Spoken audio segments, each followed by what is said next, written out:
Hello, and welcome to PolyAmAreWe, the podcast which explores polyamory and ethical non-monogamy from a male emotional perspective. I'm your host, Karl, and today we're delving into the world of polyamory, ethical non-monogamy, and personal reflections on love and connection. This podcast is for everyone, for those already in non-monogamous relationships, for those thinking about opening up their relationship, or for people merely interested in the human condition. After all, love and relationships touch all of our lives in some way or another. Personally, I've found people to be fascinating. I love humans. There's something inherently intriguing about the human experience. Our desires, our fears, our hopes, our dreams. We're complex beings navigating a world of emotions and connections. And I believe that exploring the nuances of relationships can offer profound insights into the human condition. So let's get cracking. Let's kick off by unraveling the distinction between polyamory and ethical non-monogamy. Polyamory, as the name suggests, multi, is about engaging in multiple romantic relationships simultaneously with the full knowledge and consent of all parties involved. It's not just about sexual exploration, it's about forming deep, emotional bonds with multiple partners.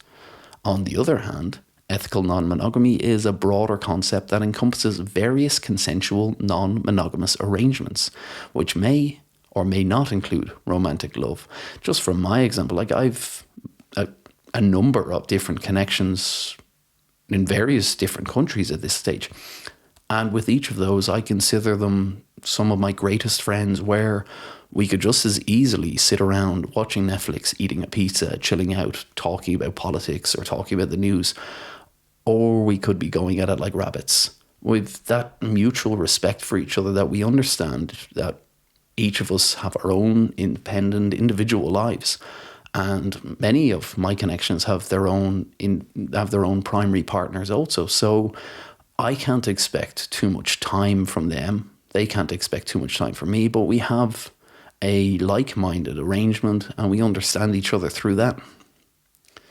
Both polyamory and ethical non-monogamy challenge the traditional notions of monogamy and offer alternative relationship models that prioritize honesty, communication, and above all, consent. For me personally, I find myself resonating more with ethical non-monogamy. It's not that I'm closed off to having another romantic connection. It's just that I'm not looking for it at this moment, because I'm feeling like my emotional needs are met with my wife. But it's more about embracing the freedom to explore various types of relationships that enrich my life. It's about building connections based on trust, based on respect, and open communication, regardless of whether they're romantic or not. I believe that love in itself is not a finite resource, and by opening ourselves up to different experiences and connections, we can enrich our lives and grow as individuals. We can even help others grow. Ethical non-monogamy allows me, personally, to honour my authentic self and pursue relationships that align with my values and desires. It's like with other partners. There's some dynamics I have where it would be more of a dominant, submissive kind of relationship, which I know would never work in my primary relationship because that's not our dynamic. But I'm free to explore that with other partners with full understanding and full support. Let's address a common misconception though.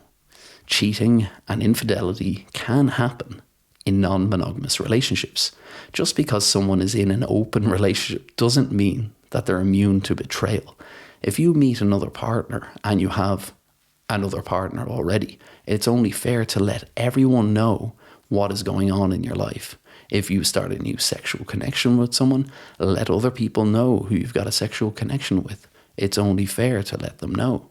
Communication is tenement to non-monogamy. Trust is essential in any relationship, and violating that trust, whether through deception or dishonesty, can have devastating consequences.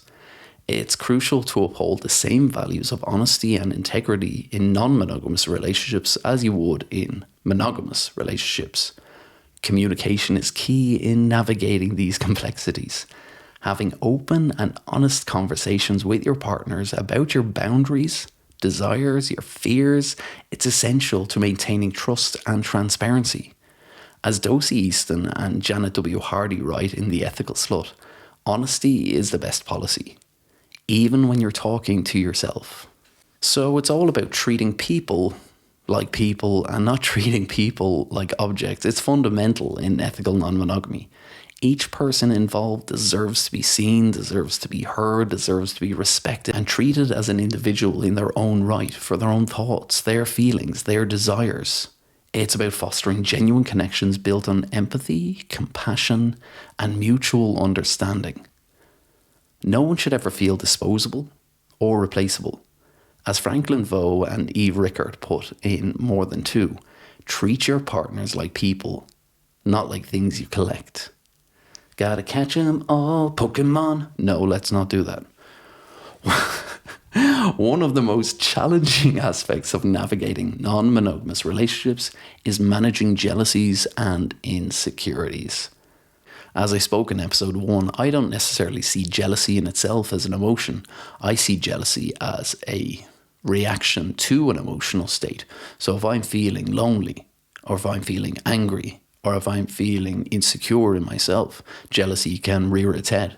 These emotions are natural and can arise even in the most secure of all relationships. However, it's essential to address them openly and honestly, rather than letting them fester and potentially harm a relationship, because one of the worst things you can carry around with you is resentment. At the end of the day, if you're carrying a resentment, you're the only person carrying that resentment and feeling those feelings. The person you have that resentment for never knows you're feeling it unless you speak to them about it. It's about acknowledging these feelings, exploring their root causes, and finding healthy ways to address them together. Jealousy can be super powerful, but it's also an opportunity for growth and deeper understanding of ourselves, our relationships, and other humans. Jealousy is about fear of loss, not fear of betrayal. It's about the terror of being inadequate. And I'll say it again, communication is key, as I've learned through my own experiences. It's about having those big, difficult conversations and expressing your needs and your boundaries and actively listening to your partners. Communication isn't just about talking, it's about truly understanding and connecting with each other on a much deeper level. My wife and I have found that our communication has never been better over these past few years since we opened up our relationship, because we have no secrets from each other, though we respect each other's individuality. Vulnerability is also crucial in non-monogamous relationships. Opening up about your feelings, desires, and insecurities requires a lot of courage, but it can lead to deeper connections and a lot deeper intimacy. As Esther Perel writes in Mating in Captivity, erotic intelligence thrives on thoughtfulness, generosity, and good communication.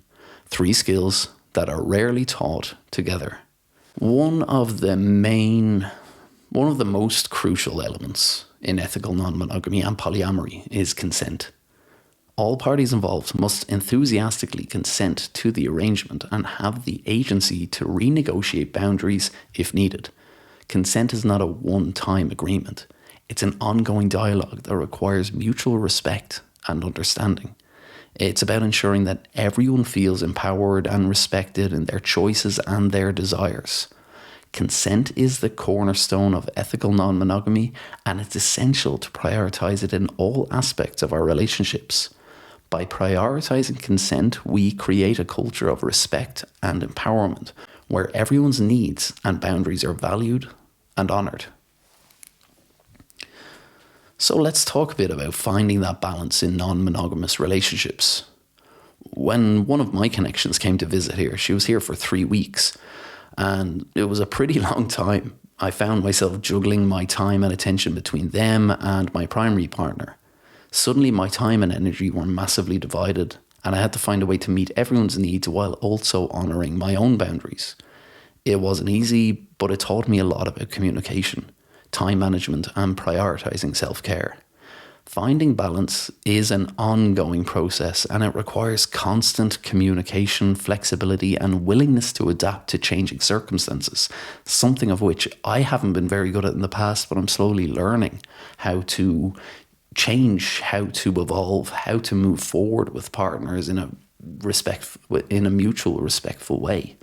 By prioritizing self-care and setting boundaries, we can ensure that our relationships remain fulfilling and sustainable in the long run. So despite all the challenges, navigating the complexities of polyamory and ethical non-monogamy offers a profound journey of growth and self-discovery. It's about embracing the beauty of human connection in all its forms and redefining love on their own terms. It's about recognizing there's no one-size-fits-all approach to relationships and embracing the diversity and experiences and connections that enrich all of our lives.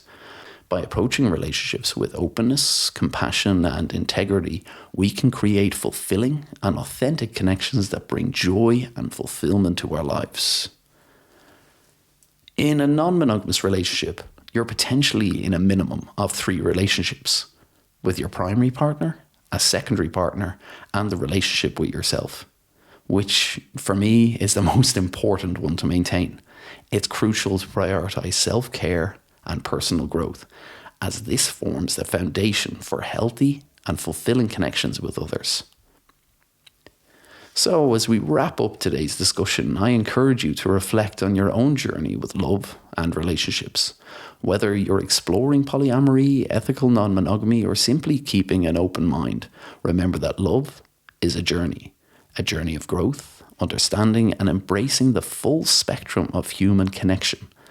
By approaching relationships with curiosity, empathy, and respect, we can create meaningful connections that enrich our lives and the lives of those around us. Thank you for joining me on PolyAmAreWe Episode 2, Navigating Love's Complexities.